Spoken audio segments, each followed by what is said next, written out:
Assalamualaikum warahmatullahi ta'ala wabarakatuh. Waalaikumsalam warahmatullahi wabarakatuh. Bismillah, alhamdulillah, wassalatu wassalam ala rasulillah Sayyidina Muhammad ibni Abdillah wa ala alihi wa sahbihi wa mawalah. Wa ba'du, Rabbi zidna ilma warzuqna fahma, amin ya rabbal alamin. Allahumma inna nas'aluka ilman ladunni wal mashrab as-safiyal haniya wa hab ya ghani. Allahumma inna nas'aluka ilman ladunni wal mashrab as-safiyal hani ya wahab ya ghani. Allahumma inna nas'aluka ilman ladunni wal mashrab as-safiyal hani ya wahab ya ghani. Alhamdulillah. Dalam hidup setiap manusia itu pasti akan merasakan satu rasa yang seringkali rasa ini sulit dielakkan. Di antara rasa itu adalah merasakan kesepian. Ada nggak di sini yang pernah ngerasa walaupun dia berada di tengah keramaian, tapi dia ngerasa sendirian? Ada? Walaupun dia di tengah-tengah kelas, nah ini dia di dalam kelas dengan teman-temannya, tapi dia tetap merasa sendirian. Ada yang pernah ngerasa gitu? Siapa yang ngerasa begitu? Coba angkat tangan. Oke.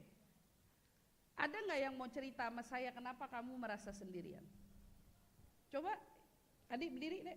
Ya kamu berdiri. Ada mic yang bisa dikasihkan, tolong.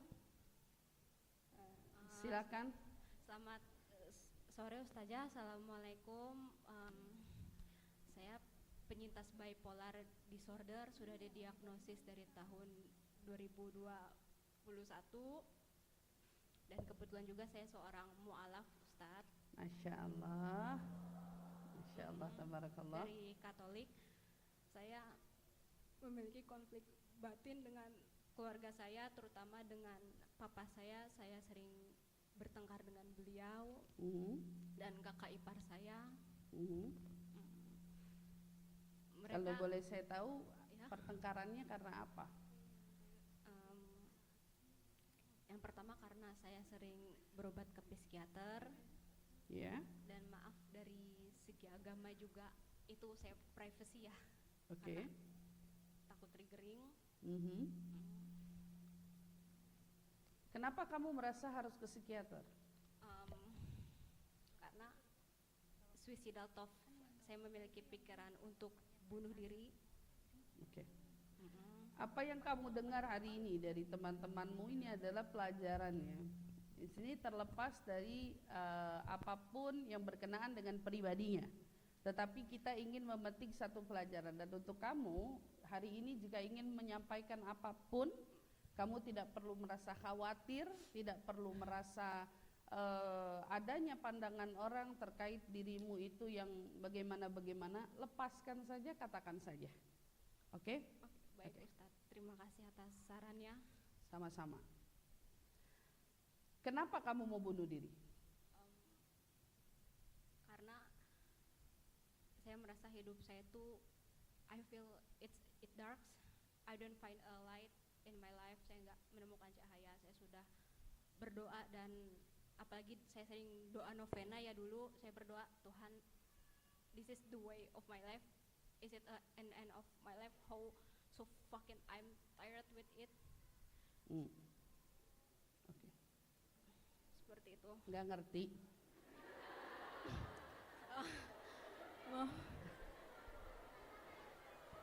Oh iya, maafin, boleh diganti dengan bahasa Indonesia. Ada yang mungkin jadi bingung mencernanya gitu. Oh ya, Okay. maaf Ustaz. Saya nggak apa-apa. maaf saja. Jadi saya seperti bilang, Tuhan, sebenarnya apa sih tujuan? Waktu kamu merasa seperti itu, maaf, kamu sudah mualaf atau belum? Belum. Masih Katolik. Oke. Itu di tahun berapa ya kalau boleh saya tahu? Saya mualaf itu sekitar tahun 2020-an. Oh, berarti beberapa tahun silam. Iya. Kapan kamu memutuskan untuk menjadi mualaf? Sebenarnya mungkin dari sejak saya remaja. Oke. Tapi masih denial, masih berpikir I think Katolik itu benar, karena ketika pastor memberikan khotbahnya di setiap hari Minggu, saya ikutin, saya dengerin, tentang bagaimana Tuhan berangkul kita, memberikan jalan. Saya oke ikutin, tapi ketika beberapa momen saya menemukan surat-surat Al-Quran, kok kayaknya hatinya adem gitu. Berarti Masya Allah, kenapa kamu merasa sendirian? Karena apa ya, pertama dari konflik keluarga, ada ketidak support dari ayah, sama saya suka ribut dengan kakak ipar karena dia merasa saya kok durhaka sama orang tua saya, dan saya bilang saya sudah dewasa dan saya punya jalan hidup sendiri sama saya tidak merugikan kamu gitu. Ini contoh ya, kamu punya masalah dengan keluarga, apakah itu berdampak dengan kehidupanmu dengan yang lainnya? Iya Ustazah.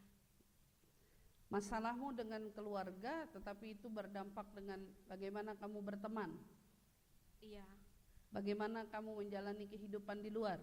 Iya Ustazah. Oke. Walaupun masalah itu kamu tahu di dalam rumah, tetapi seberapa jauhnya pengaruh itu di dalam mempengaruhi hidupmu sampai kamu ingin memutuskan bunuh diri. Pertanyaan saya, siapa yang mengklaim kalau kamu punya apa tadi, disorder apa? Bipolar? Dari psikiater saya. Alasannya? Karena dari traumatik yang saya alami, dari konflik keluarga sama bullying di masa kecil yang pernah saya alami. Bipolar itu apa sih yang keluar?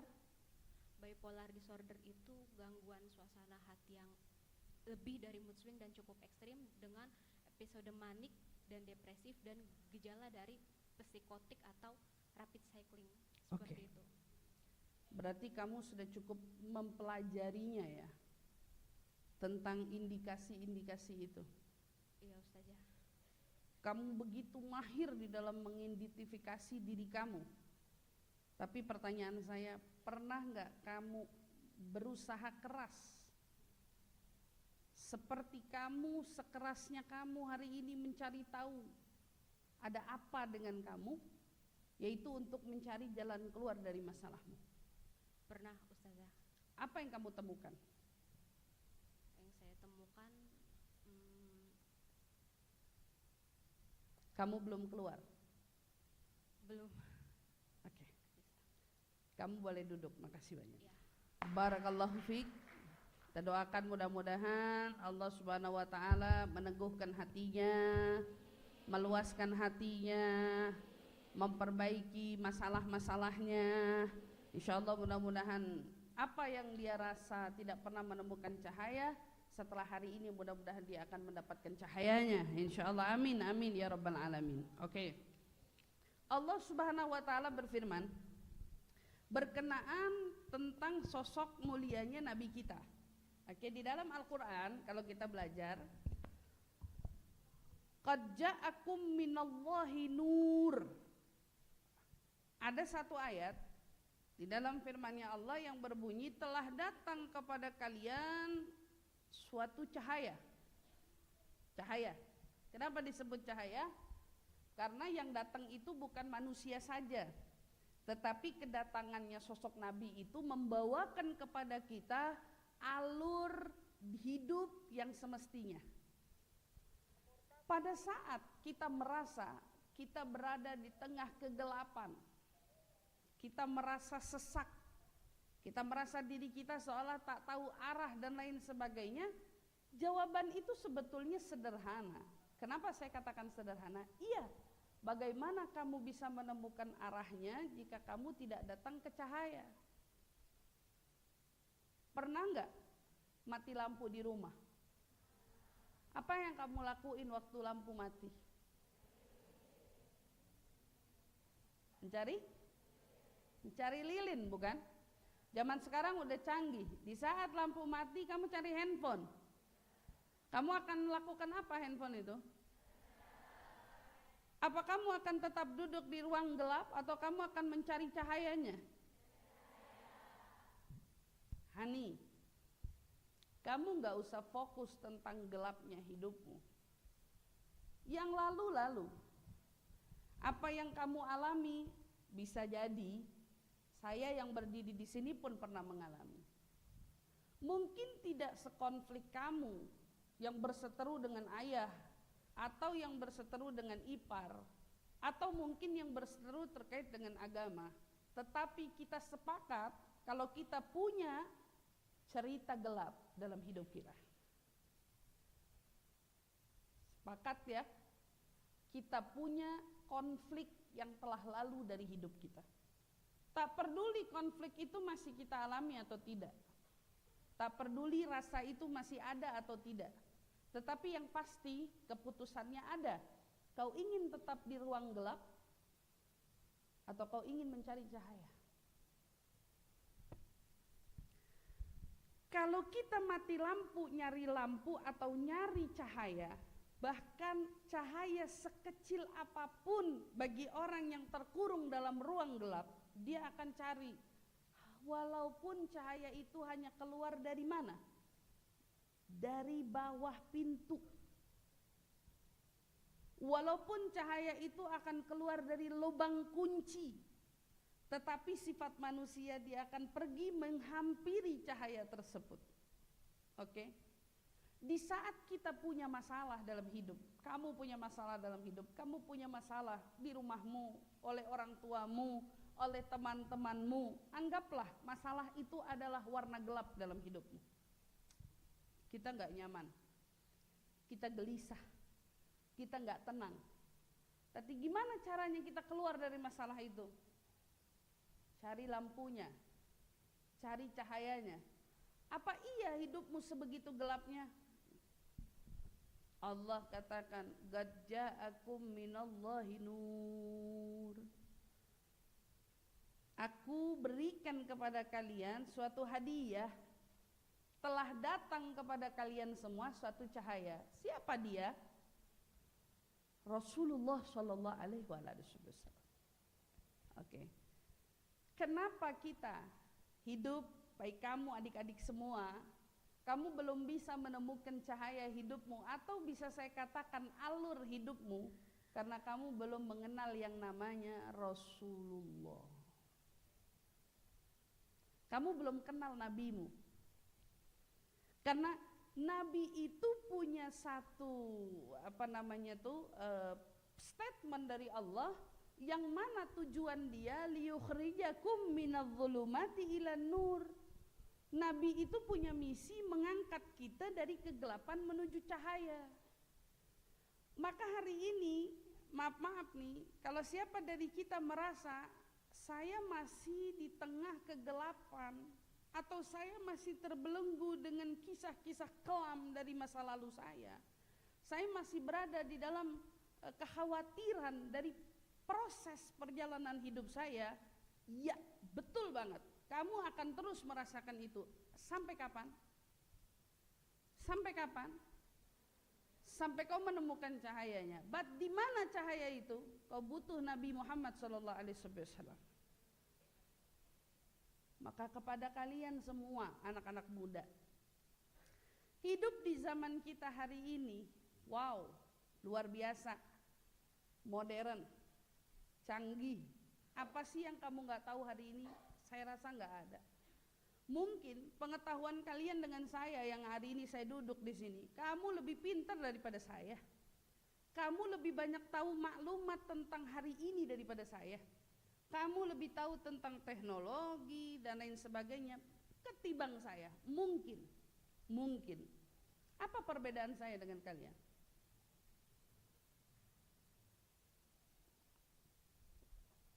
Saya kenal Nabi saya. Saya kenal Nabi saya. Saya kenal modern, tapi saya kenal Nabi saya. Saya tahu kecanggihan, tapi saya kenal Nabi saya. Saya tahu bagaimana hidup dan mau jadi siapapun saya, dengan catatan saya kenal Nabi saya. Oke. Tiap dari kita punya proses merasa sendiri. Kalau tadi satu di antara yang merasa sendiri. Tadi kan yang angkat tangan banyak ya? Siapa lagi yang merasa sendiri? Siapa lagi? Yang di tengah kerumunan atau mungkin bahkan hidup di tengah kenikmatan, tapi dia masih ngerasa sendiri. Siapa? Ada? Assalamualaikum warahmatullahi wabarakatuh. Waalaikumsalam warahmatullahi wabarakatuh. Ada pertanyaan Ustazah. Lebih baik mana? Berdampingan dengan lingkungan, tapi kita seperti di ujung jurang setiap hari, tarik menarik dengan lingkungan yang saat ini terjadi, atau kita mengurangi sosialisasi, tapi dalam satu sisi kita merasa kesepian. Dan mohon berikan tutorial atau tata cara bagaimana kita berjalan sesuai syariat, tapi kita tidak merasa kesepian Ustazah. Dan memang jika ada doa khusus, mohon dipaparkan Ustazah. Terima kasih. Tunggu, kamu jangan duduk dulu. Kamu merasa kesepian? Ya. Kenapa? Di lingkungan saya rata-rata orangnya menjauhkan saya pada agama, seperti mengajaknya nge-mall, nongkrong, pacaran, dan lain sebagainya Ustazah, seperti yang tren-tren zaman sekarang. Tren-tren zaman sekarang. Berarti kamu punya lingkungan bertentangan dengan syariat. Kemungkinan ke arah sana Ustazah. Kemungkinan? Iya. Kenapa kemungkinan? Mungkin lingkungannya ngapain sih pakai kerudung panjang-panjang gitu. Nggak punya pacar, nggak seru gitu. Oh ya? Ya, hal-hal yang sering dibicarakan seperti itu. Emang banyak yang kayak gitu? Kamu yang digituin apa yang gituin orang? Hah? Ya, hidup ini kan ada dua, antara kita yang dicengin atau kita yang mengecengi orang dong. Betul kan? Antara kita yang gak seru kamu gitu ya, antara kita yang digituin atau kita yang gituin orang. Ini dua hal yang berbeda loh. Oke. Saat kamu merasakan dalam lingkungan teman-temanmu itu, saya cuma mau tanya satu. Itu bertentangan gak sih sama batin kamu? Iya, bertentangan Ustazah. Karena kamu tahu apa? Karena tahu itu tidak baik, seperti membicarakan teman kita itu tidak baik. Kita mencoba untuk tidak membicarakan, tapi teman kita, lu mah gak asik gitu saja. Maaf. Oke. Terima kasih untuk pertanyaannya dan juga untuk mungkin sharingnya yang bisa dibagi ke teman-teman. Oke.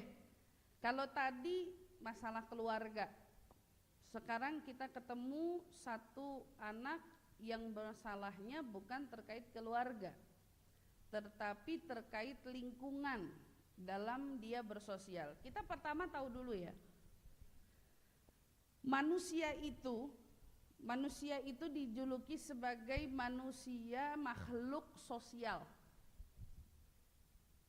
Ingat, manusia itu dijuluki makhluk. Kamu tahu nggak zamannya manusia purba? Di saat ada zamannya manusia purba itu atau manusia yang hidup sebatang kara atau seorang diri, mereka ngurus segala sesuatunya sendiri. Mereka harus cari makan sendiri, mereka harus bangun rumahnya sendiri, mereka harus besarin anaknya sendiri, terus mereka ngapa-ngapain sendiri. Tetapi nyatanya banyak dari mereka kemudian bertentangan dengan hidupnya. Kenapa? Ternyata saat mereka sakit dia nggak bisa sendiri. Ternyata saat mereka melakukan sesuatu, mereka tahu kalau mereka butuh orang untuk ngebantu mereka merealisasikan sesuatu itu. Ternyata mereka sadar sendiri dengan adanya orang lain dalam hidup, ternyata berbeda.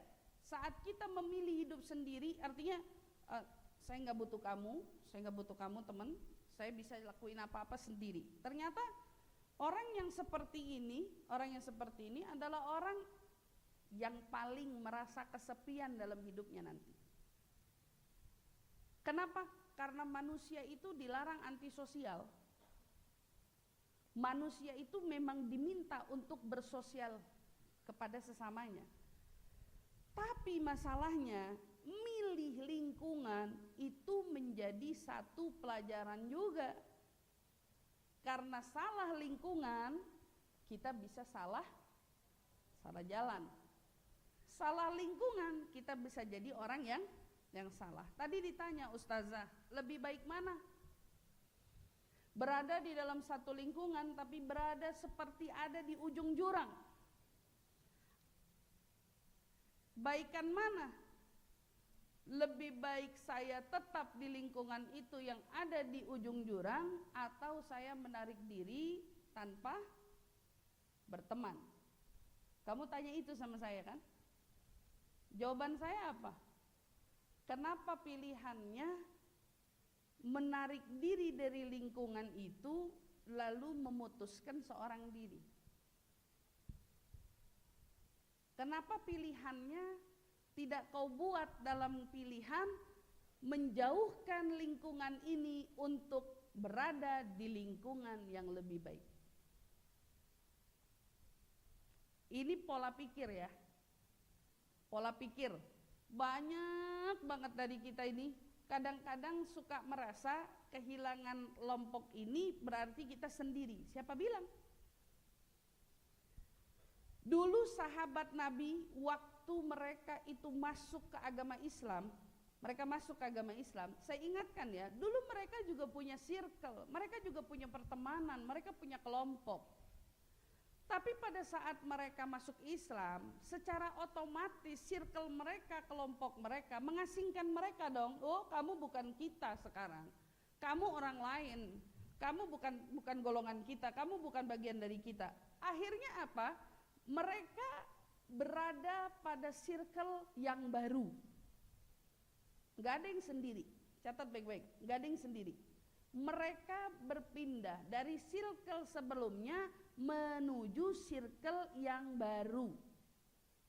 Kenapa kamu kalau merasa ada teman-teman yang hari ini dalam kelompokmu gak baik, lalu kamu memutuskan pilih mereka atau milih diri sendiri, aja jadi diri sendiri? Oh enggak, pilihannya bukan jadi sendiri, pilihannya ganti circle.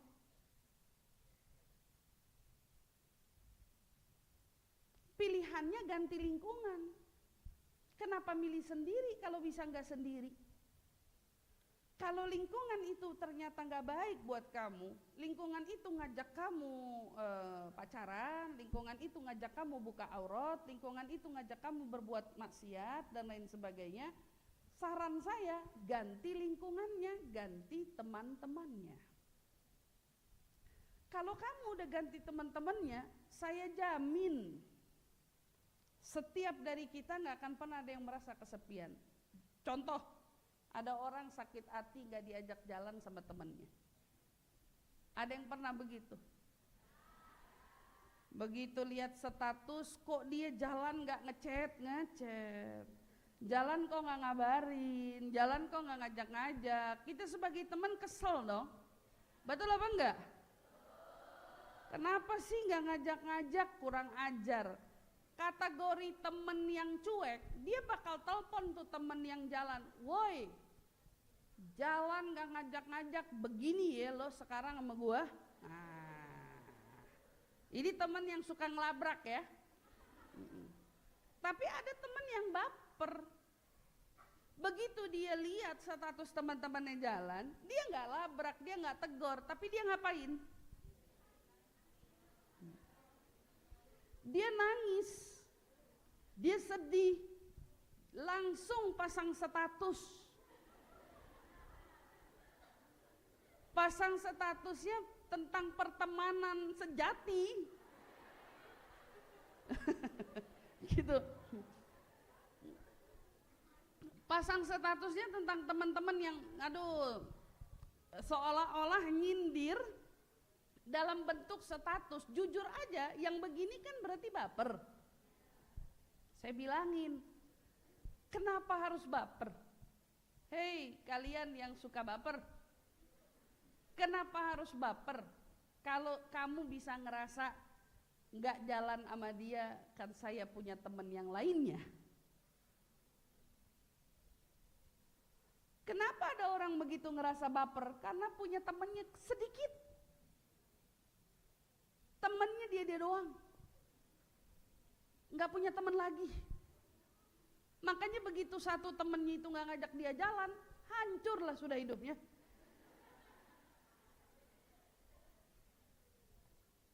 Kan kita mau ngejauhin ya anak-anak yang menganggap temenan itu cuman kelompok kecil.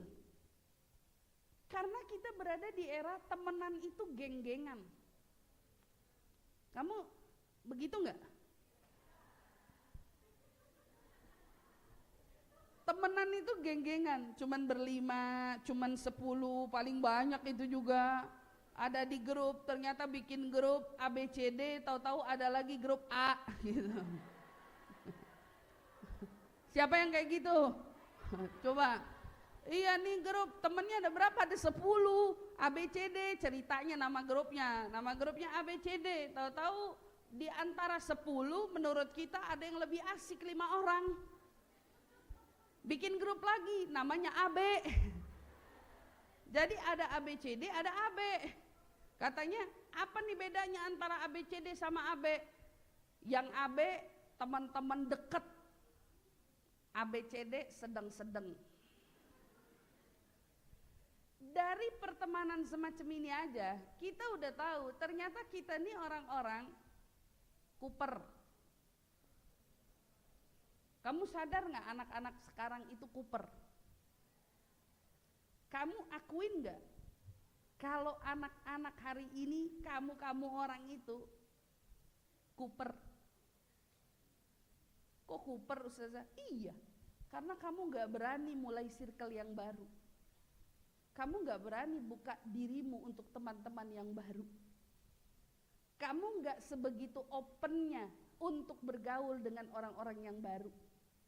Kuper, menang keren aja dalam kelompok, tapi ternyata kaku dalam berkomunikasi dengan orang lain. Gimana kamu nggak mau ngerasa sendiri coba? Karena kamu terlalu nyaman dengan lingkunganmu hari ini. Gimana kamu mau ngerasa diri kamu itu sebatang kara? Lah orang kamunya sendiri yang membuat dirimu memang terbatas di dalam perkumpulan.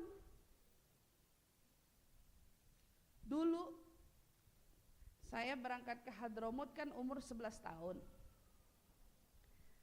11 tahun itu saya berangkat ke Hadramut. Kalau boleh jujur, saya anak paling kecil di Hadramut. Umur 11 tahun nyampe di sana. Semua yang ada rata-rata umurnya di atas saya. Lebih tua dari saya, kakak-kakak kelas saya berarti kan? Iya. Pada saat itu, subhanallah, karena saya paling kecil, saya yang paling diurusin. Makannya, minumnya, bantalnya, bajunya, sampai tiap kali mau cuci baju diambil sama kakak-kakak saya, sini sekalian aja dicuciin. Semuanya. Pada saat saya sakit, tahu-tahu dikirimin jus, tahu-tahu ada yang kirimin susu, tahu-tahu ada yang kirimin coklat, tahu-tahu ada yang kirimin, banyak banget yang ngirimin. Apa karena saya terlalu asik sampai semuanya ngirimin? Jawabannya ada di mana? Karena saya nggak pernah ngebatesi siapa aja boleh jadi kakak saya saat itu. Tiap kali saya dikasih susu sama si A, makasih ya kakak. Bajunya mau dicuciin nggak? Boleh banget. Ya. Waktu saya sakit gitu ya, saya nggak jadi orang yang cuman mau diurusin sama satu-2 orang aja. Kamu aja yang ada di sini, enggak. Saya izinin semua orang, siapa aja mau jadi perawat saya, mau jadi ngurusin saya, silahkan. Dan ada dannya. Di saat saya bertemu dengan circle baru, artinya saat itu bukan cuma orang Indonesia yang ada di situ. Ada orang Malaysia, ada orang Singapura, ada orang London, dari London, ada orang dari Afrika, ada orang dari Arab. Saya jadi siapa? Orang Indonesia? Enggak. Saya jadi mereka. Saya duduk sama orang Malaysia, saya ngomong bahasa Melayu. Saya duduk sama orang Afrika, saya belajar bahasa Afrika. Sekarang udah lupa. Saya duduk sama mereka. Bahkan saya dekat sama mereka.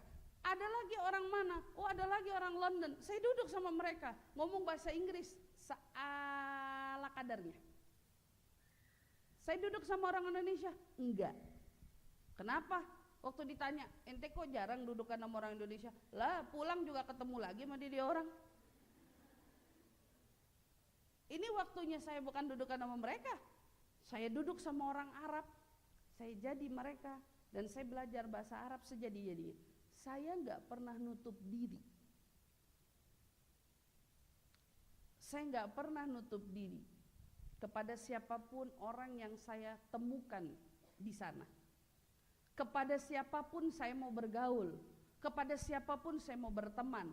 Sehingga maaf nih, saya nggak pernah tuh satu kali ngerasain selama 6 tahun saya duduk di sana di Hadramut, tiba-tiba saya duduk gitu termenung nangis. Kenapa? Kangen orang tua? Nggak pernah. Pengen pulang, kangen sama orang tua? Nggak pernah. Kenapa? Saya tidak kekurangan teman di sana. Saya tidak kekurangan orang di sana, saya tidak kekurangan siapa-siapa. Masalahnya orang hari ini kenapa banyak yang mereka merasa tersakiti, merasa diabaikan, merasa ditinggalkan? Maaf, karena dari kita juga seringkali menutup diri. Contoh nih, hari ini kebetulan kan pengajian sebetulnya dibatasin.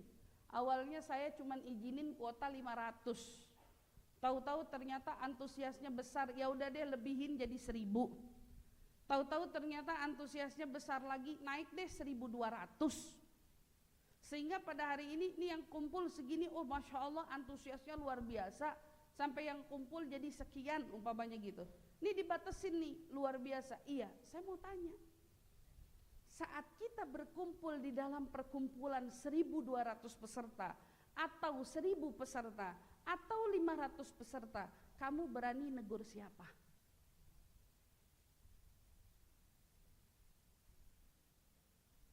Kamu berani negur siapa? Kamu berani mau berdamai berteman dengan siapa? Tidak. Enggak kan?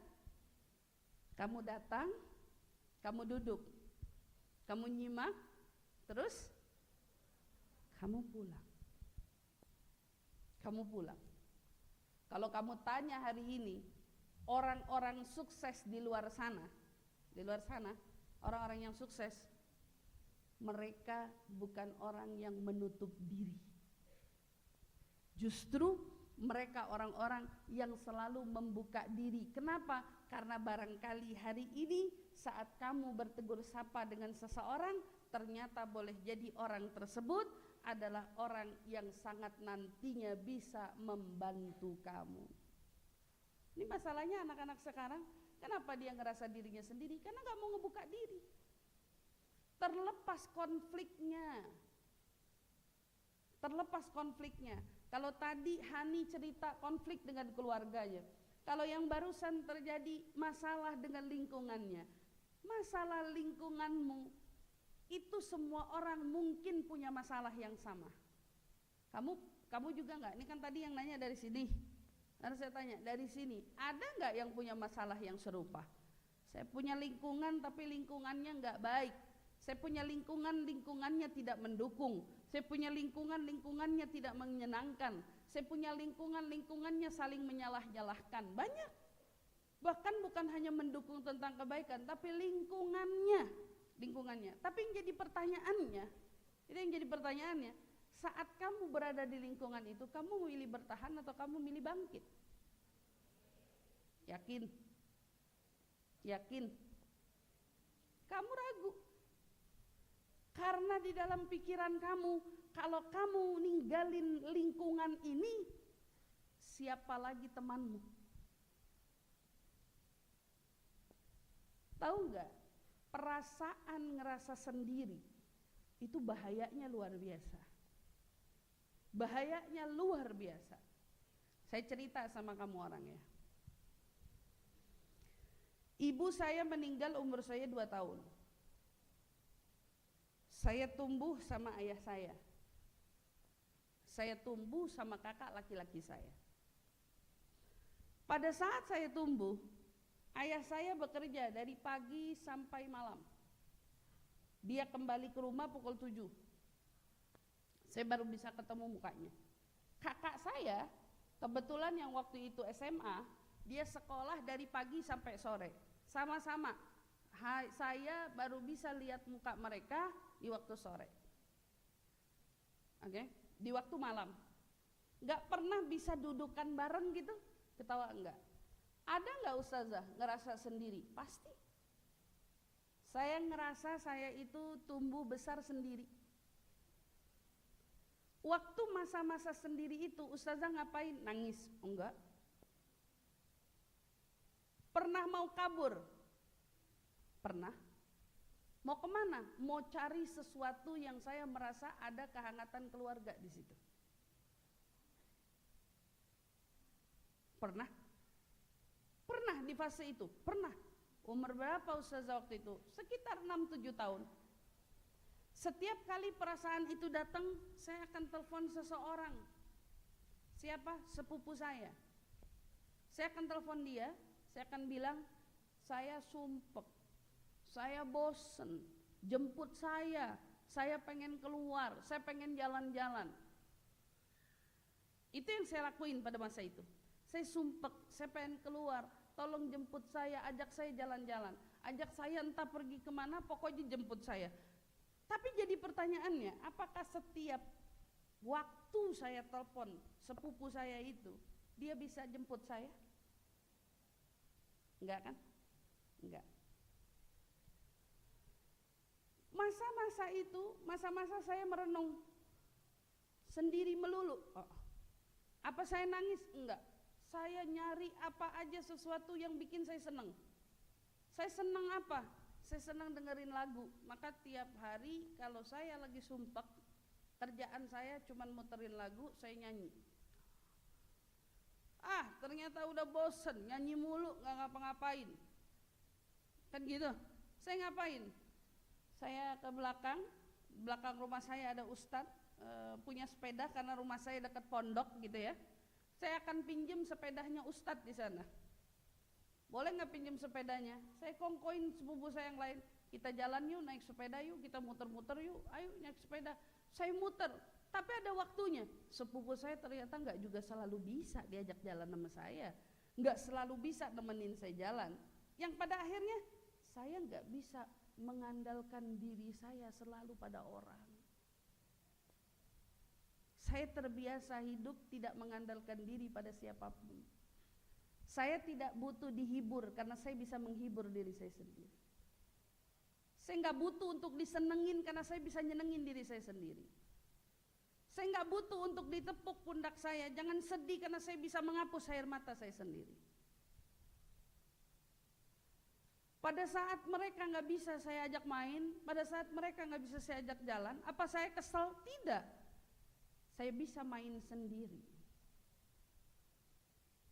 Saya naik sepeda saya pergi ke lapangan yang luas, tempat di mana dulu tanah liat masih banyak. Saya duduk di hamparan tanah, saya main tanah sendiri. Ada teman? Nggak ada. Ada orang yang dampingin saya? Nggak ada. Bukan selalu setiap hari, sesekali. Tetapi yang pasti saya tidak mau membuat diri saya merasa sendiri. Tetapi setelah saya berangkat ke Hadramut, saya belajar, saya nuntut ilmu, Saya kenal Nabi Muhammad. Saya kenal apa itu ajaran Nabi Muhammad. Saya ketemu cahaya. Cahayanya makin hari makin terang. Tuntunannya makin hari makin ada. Arahnya makin hari makin terlihat. Saya mesti apa dan saya harus bagaimana. Semua dari mana? Karena saya belajar. Saya menemukan cahaya itu sehingga saya pada akhirnya tahu saya harus berbuat apa. Akhirnya apa? Akhirnya saya ternyata bersyukur luar biasa. Kenapa saya bersyukur? Iya, saya bersyukur luar biasa. Ternyata. Kenapa selama ini saya tidak pernah merasa saya seorang diri? Karena memang nyatanya saya nggak pernah sendiri. Saat saya belajar, saya temukan di Al-Quran, wa huwa ma'akum aynama kuntum. Dialah Allah yang senantiasa membersamaimu dimanapun kamu berada. Ya. Mungkin kita terlambat tahunya. Kenapa hari ini saya nggak bisa ngerasain keberadaan Allah? Ya, karena kamu nggak tahu keberadaannya. Kamu nggak sadar akan hadirnya. Kamu nggak sadar kalau dia ada selama ini membersamaimu. Kalau dia nggak ada, kamu udah nggak ada. Kalau dia nggak ada, kamu nggak akan selamat. Kalau dia nggak ada, kamu hari ini nggak akan ada nafasnya. Kalau dia nggak ada, kamu hari ini nggak akan ada jantung. Kalau dia nggak ada, kamu hari ini nggak akan punya darah yang mengalir di tubuhmu. Kalau dia nggak ada, kamu hari ini nggak bisa makan. Kalau dia nggak ada, kamu hari ini nggak bisa jalan. Kalau dia nggak ada, kamu hari ini nggak bisa dengar. Tapi kenyataannya kebersamaan yang dirasakan oleh kita saat kita tidak merasakan kesendirian. Kamu tahu nggak siapa teman gantinya? Di saat seorang Sayyidina Abu Bakar As-Siddiq waktu hijrah sama Nabi dari kota Mekah menuju Madinah, bermalam di Goa Thur. Pada saat itu tanpa sengaja Sayyidina Abu Bakar meneteskan air mata yang kena ke pipinya Nabi. Dikira Nabi, Sayyidina Abu Bakar bersedih karena mengalami proses kesulitan dalam hijrah. Sehingga turun ayat yang menghibur hati mereka, Nabi dan Sayyidina Abu Bakar. La tahzan, innallaha. Jangan pernah bersedih dengan siapapun hari ini kau berkonflik, dengan siapapun kau hari ini merasa diasingi, dengan siapapun hari ini kau merasa terabaikan, temankah, keluargakah, sahabatkah, siapapun mereka. Kau tahu, kamu tidak pernah sendiri. Kamu gak pernah sendiri. Kenapa? Karena Allah bilang sesungguhnya aku bersama kalian. Jangan sedih, Allah bersama kita.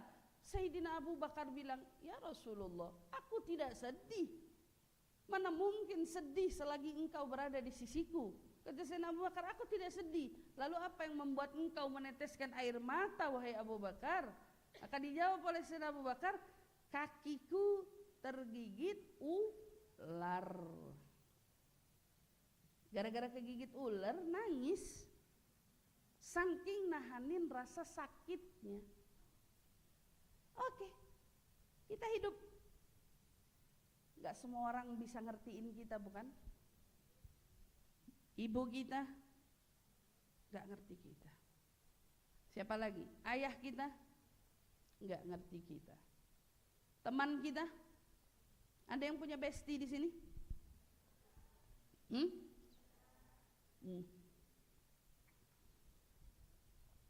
Ada teman yang kita nganggap dia tahu banget kita. Ada nggak? Ada yang punya nggak? Oke. Saya mau tanya, dia tahu banget kita, pernah ada salah paham nggak? Segitunya sama yang tahu banget kita, bukan? Sama yang tahu banget kita aja kita pernah salah paham. Artinya apa? Sedekat apapun kita dengan manusia, sejatinya pengetahuan mereka tentang kita akan selalu terbatas. Ini kamu nih nanti kan akan berumah tangga. Waktu kita dekat sama pria yang ceritanya calon imam kita, calon suami kita. Terus biasanya kan orang sekarang bilangnya gini, kenapa kamu suka sama dia? Alhamdulillah ngomongnya nyambung, alhamdulillah insya Allah dari sekian banyak dia yang paling paham saya, insya Allah dari yang udah dia yang paling bisa ngertiin saya. Betul, ngertiin yang mana? Ngerti yang seperti apa? Pertanyaannya dong. Bener ngerti apa enggak? Bestie nih, kemana-mana bareng, masih nangis kalau lagi ribut. Kenapa? Ada rasa kalimat enggak ngerti. Kita dilahirin sama ibu kita, bukan begitu? 9 bulan di kandungan. Siapa yang lebih ngerti kita dari ibu kita? Hakikatnya gak ada. Tapi kita sebagai manusia, sebagai anak terutama bilang, mamah gak ngertiin aku. Kenapa kamu ngerasa mama kamu gak ngertiin kamu? Kenapa kamu ngerasa sahabatmu gak ngertiin kamu? Kenapa kamu ngerasa orang-orang gak ngertiin kamu? Terus jadi yang ngerti kamu siapa? Yang ngertiin kamu siapa? Kata kamu diri sendiri. Kamu sendiri aja gak ngerti diri kamu. Gak ngerti. Seandainya kamu ngerti diri kamu, maaf nih ya, kamu gak butuh ada orang yang kemudian mengklaim diri kamu. Contoh, Hani, kalau dia ngerti dirinya, dia gak butuh orang yang kemudian mengecap bahwa dia bipolar. Tapi kenapa bisa ada orang datang kemudian bilang kamu bipolar, kamu toksik, kamu jutek, kamu judes, kamu jahat? Kenapa? Kenapa sampai ada orang yang mengklaim kita? Karena kita nggak tahu diri kita sendiri. Lalu kalau kita nggak tahu diri kita, yang ngerti kita siapa? Nggak ada yang ngertiin kita melebihi Allah yang ciptain kita. Cukup kamu tahu itu. Maka siapapun dari kamu hari ini yang berandai-andai ada orang yang ngertiin kamu sampai kamu mati, kamu gak akan pernah nemu ada orang yang ngertiin kamu. Gak akan. Siapa yang ngerti kamu? Allah. Jadi kalau kamu hari ini lagi merasa terpuruk, lagi merasa hancur, kamu lagi merasa diri kamu ditinggal, kamu lagi merasa diri kamu lagi berada dalam lingkungan yang salah, kamu merasa diri kamu seolah-olah dibuang, tak dihargai, gak dianggap, temen pergi gak ngajak-ngajak, sederhana. Kamu gak usah datang ke pacar. Bahkan saya katakan, kamu juga gak usah repot-repot datang ke bestie. Terus kemana Ustazah? Kamu cukup kembali kepada diri. Aku gak disayang, sayangilah dirimu. Aku gak dingertiin, mengertilah dirimu. Aku gak dihargain, hargai dirimu. Hari ini maaf, contoh ada orang diputusin, nangis, jahat. Kamu kenapa? Hati aku hancur, dia nggak hargain aku. Nangis, tisu di mana-mana. Ya, nangis, terus nangis. Tahu-tahu dapat kabar, dengar-dengar kemarin tuh yang kamu suka sekarang lagi deketin si A. Makin nangis lagi. Makin jadi lagi ya. Terus apaan? Enggak, aku mau berusaha. Aku mau minta maaf sama dia. Aku mau yakinin lagi dia. Oke. Kamu tadi bilang gak dihargain bukan? Kamu tadi bilang kamu gak dianggap bukan? Oke. Kenapa kamu sendiri yang memulai gak ngehargain dirimu sendiri? Kamu menangisi seseorang yang pergi meninggalkan kamu, itu sudah bentuk kamu gak hargain diri kamu sendiri. Kamu bisa gak nafsu makan gara-gara mikirin orang, kamu gak hargain diri kamu sendiri. Mau tidur kebayang muka dia, aduh gak bisa tidur bawaannya. Kamu tahu gak, kamu lagi gak ngehargain diri kamu sendiri. Kenapa? Karena kamu biarin orang yang kamu rasa tidak menghargai kamu, tapi mempengaruhi pikiranmu. Ini bahaya loh. Ini bahaya. Seorang perempuan kalau sudah yang namanya ditinggal, yang perlu dia lakukan apa? Ada yang pernah ditinggal nggak? Ada yang pernah nggak ngerasain ditinggal di sini? Ada. Waktu kamu ditinggal kamu ngapain? Nangis. Terus? Hah? Coba siapa yang pernah ditinggal? Coba. Ada yang berani ngangkat tangan nggak? Yang pernah ditinggal siapa? Tadi pelajarannya pertama. Perempuan itu kalau tidak bisa jaga diri, maka kamu yang akan selalu dirugikan. Kamu bisa bayangin gak? Mungkin kasus semacam ini beredar di mana-mana. Tapi yang saya kecewakan, kenapa perempuan kalau sudah jatuh hati, tertarik dengan seseorang, perempuan gak berani mengungkapkan kejelekan orang tersebut. Saya ingatkan ya, pacar itu bukan suami. Kalau kamu nikah, kamu wajib tutup kejelekan pasanganmu. Tapi kalau kamu cuma dekat, siapapun lelaki yang berani berbuat tidak semestinya dengan kamu, sebagai wanita kamu harus berani bicara. Nih, merasa takut mungkin ditinggalkan, merasa takut atau mungkin karena hati sudah terlanjur sayang dan lain sebagainya. Ini satu kesalahan besar. Satu kali seseorang sudah melakukan sesuatu yang tidak semestinya, ini pelajaran berharga kepada siapapun yang hadir di sini.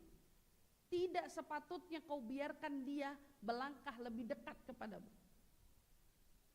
Kamu bisa bayangin gak? Ada orang punya niatan buruk sama kamu.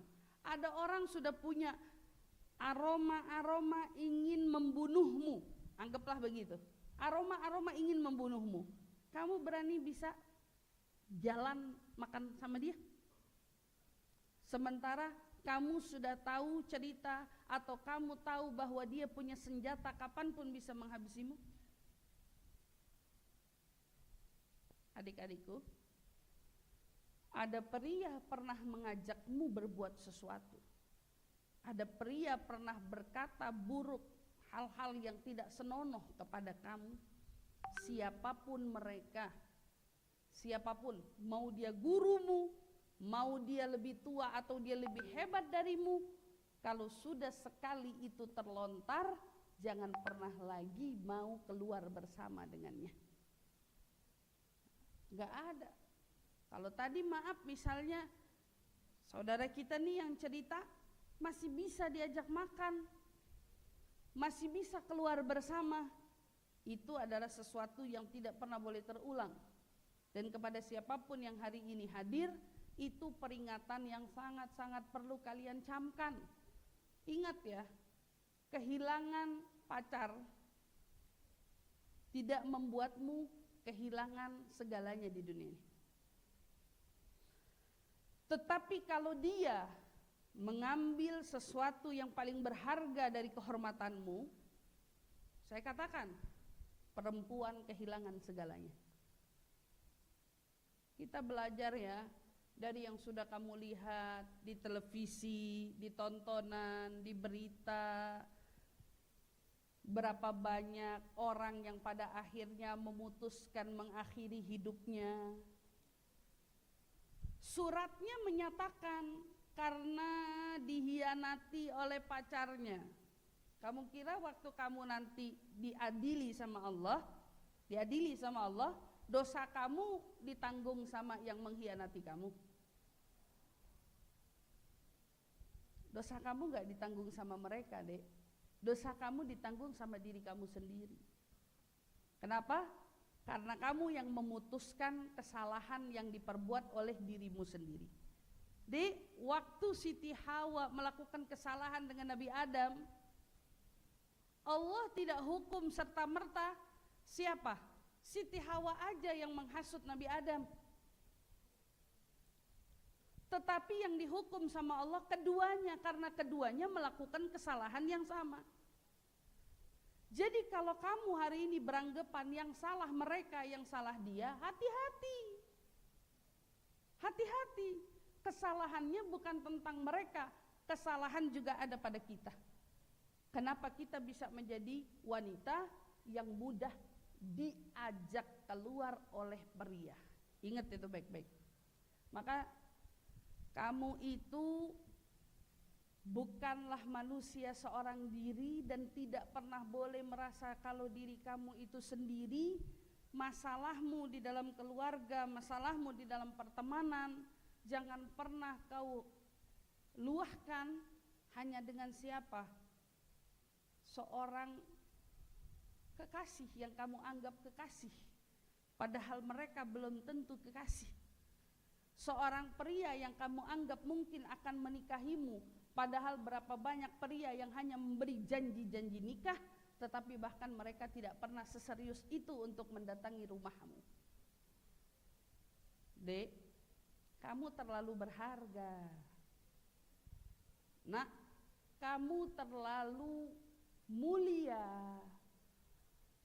Jangan pernah biarkan tanganmu sembarang disentuh oleh sembarang pria. Jangankan tubuhmu, tanganmu saja jangan pernah kau rela disentuh oleh mereka. Karena Islam itu begitu menjunjung dirimu, martabatmu, harkatmu, sampai-sampai kita katanya tidak diperkenankan bersentuhan kecuali dengan yang muhrim saja. Kalau kita nggak boleh bersentuhan dengan yang selain daripada yang muhrim, artinya karena Islam terlalu menjaga dirimu. Saya mau tanya, ada Ratu Elizabeth. Ratu Elizabeth agamanya apa? Katolik. Nggak ada unsur Islamnya kan? Nggak ada kaitan Islamnya kan? Tetapi dia seorang ratu. Saya mau tanya, yang salaman sama dia gampang apa susah? Kalau seorang Ratu Elizabeth gampang disalamin orang,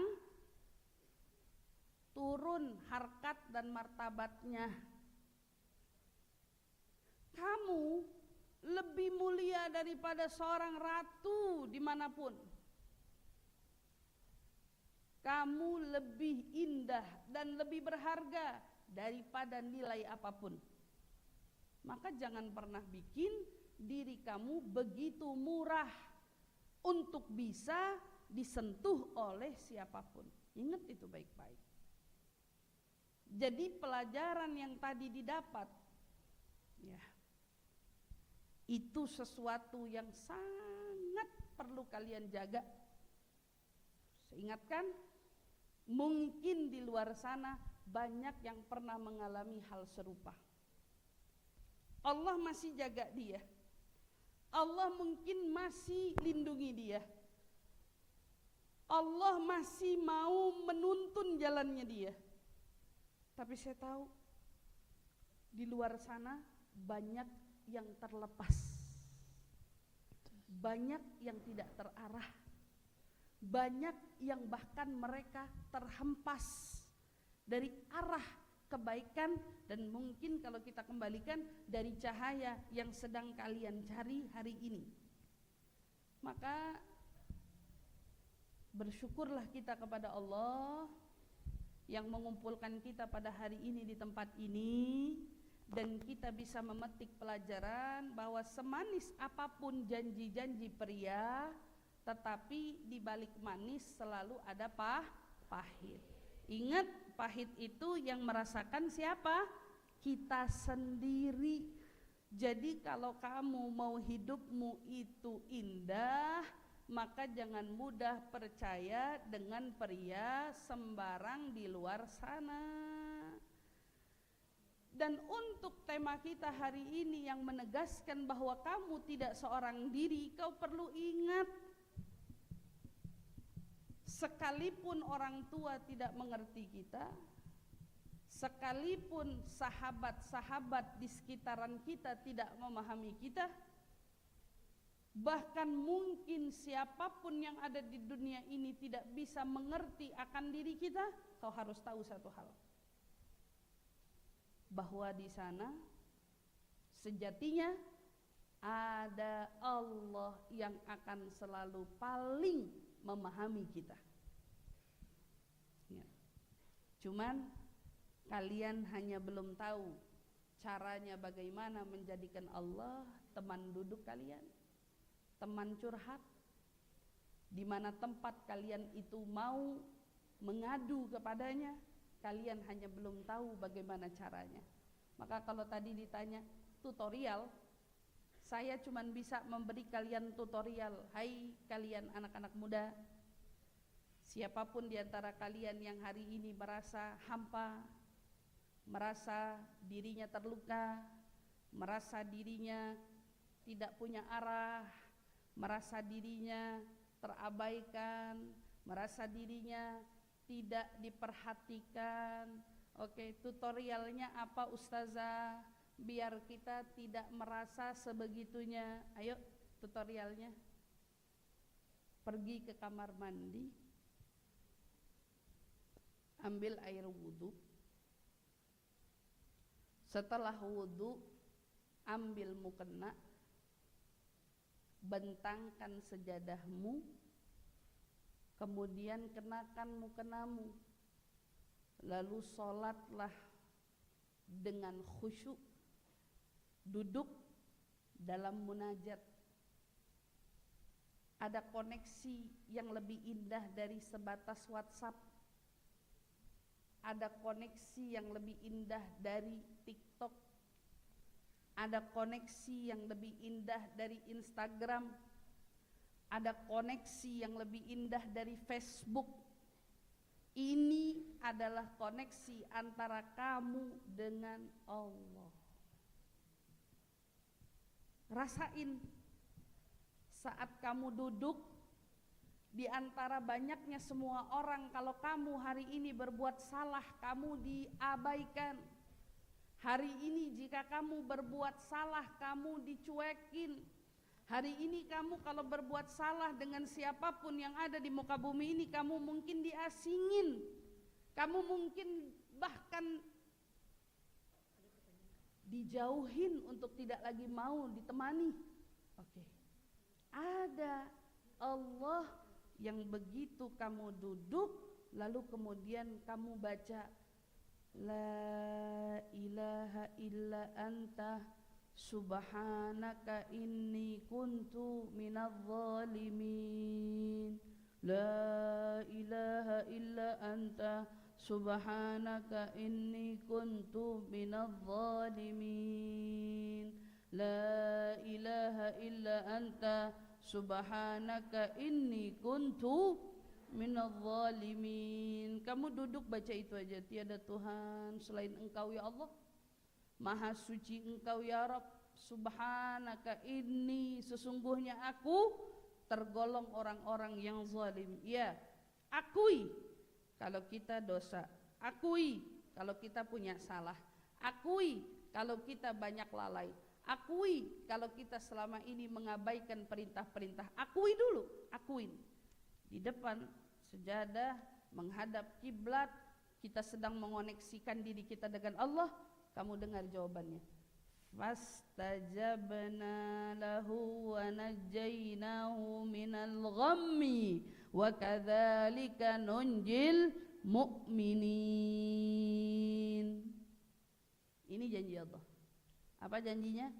Fastajabna lahu. Kami akan menjawab semua luahanmu, semua doa-doamu, semua keluh kesahmu.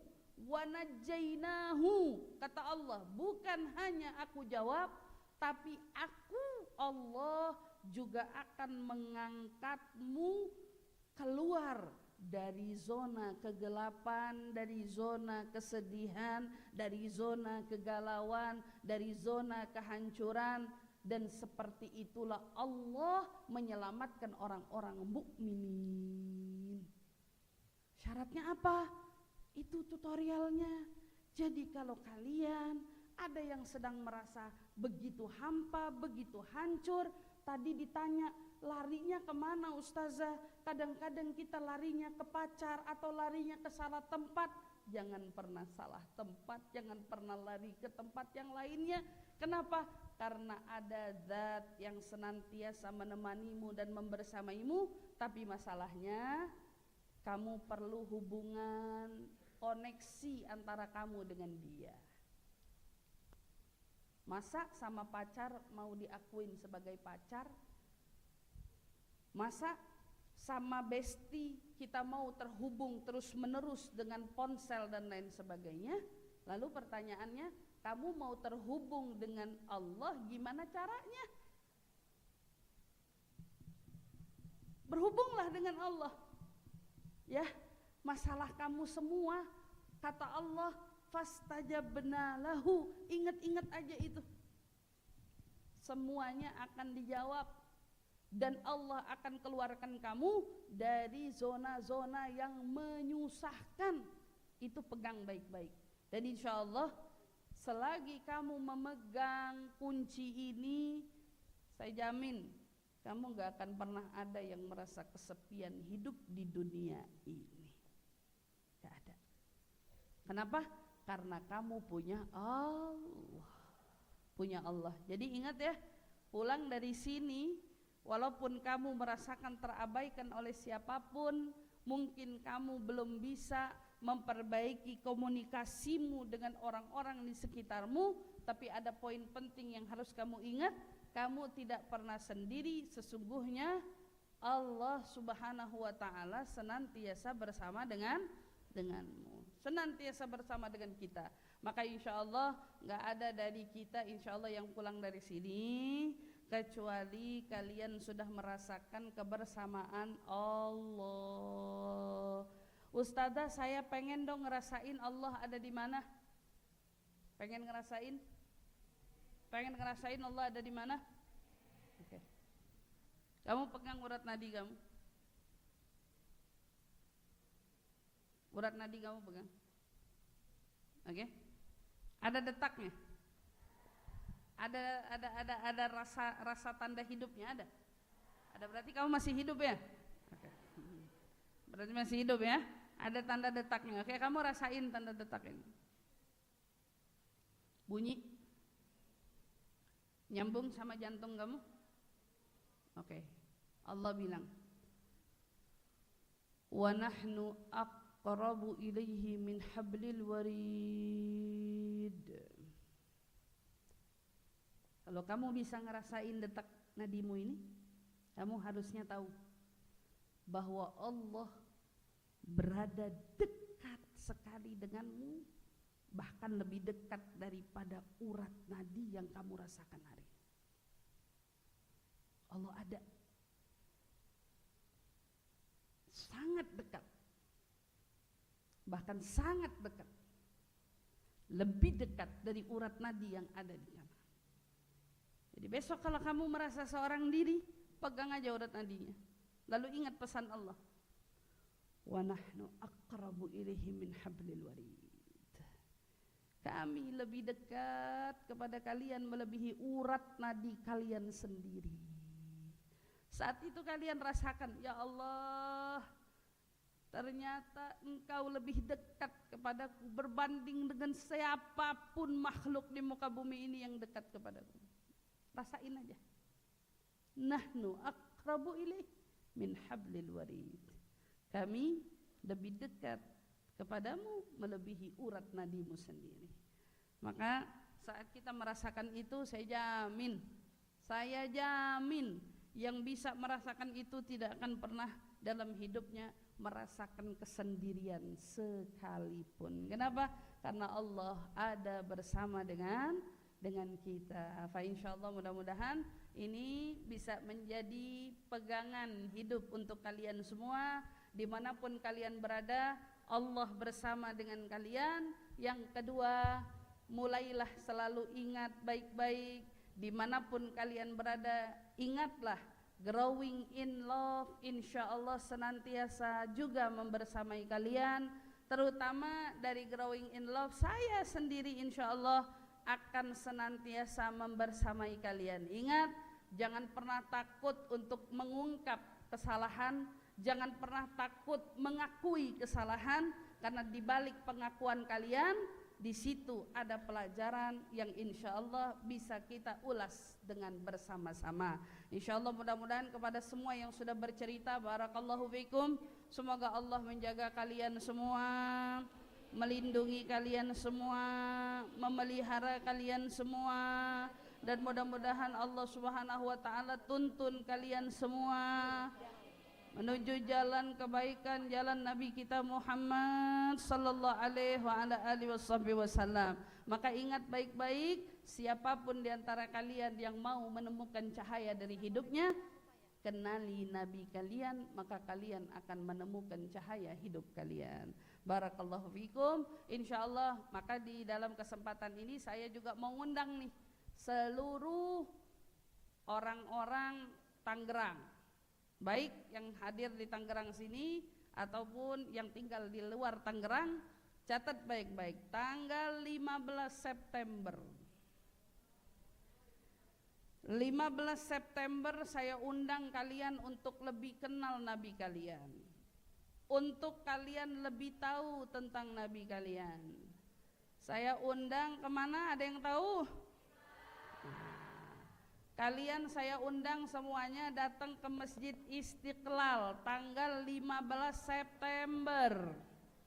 Sama-sama kita muliakan junjungan Nabi kita Muhammad sallallahu alaihi wa ala alihi wasallam. Jadi semuanya saya undang khusus ya, seluruh anak-anak dari anak-anak asuh saya Growing in Love, ditunggu kehadirannya tanggal 15 September di Masjid Istiqlal. Insyaallah semuanya dikasih kesehatan, keafiatan, insyaallah pada bisa hadir ya, amin ya rabbal alamin. Insyaallah tak lupa kita doakan selaku sahibatul bait yang hari ini menempatkan kita di tempat ini ya, segenap keluarga besar Bapak Arif, mudah-mudahan Allah Subhanahu wa taala panjangkan umurnya, sehatkan badannya, diberkahi setiap langkah-langkahnya, mudah-mudahan kepemimpinannya di dalam memimpin kota Tangerang ini mudah-mudahan insyaallah diridhai dan diberkahi oleh Allah Subhanahu wa taala. Insyaallah amin ya rabbal alamin. Dan tentunya adik-adik semua, apapun yang dihajatkan dari hajat dunia sampai hajat akhirat, mudah-mudahan insyaallah semuanya dikabulkan Allah Subhanahu wa taala. Insyaallah amin amin ya rabbal alamin. Bawa pulang Allah, bawa pulang Rasulullah, bawa pulang saya ke rumah kalian masing-masing. Barakallahu fikum. Terima kasih banyak untuk seluruh perhatiannya. Wabillahi taufiq wal hidayah wal inayah. Wassalamualaikum warahmatullahi taala wabarakatuh.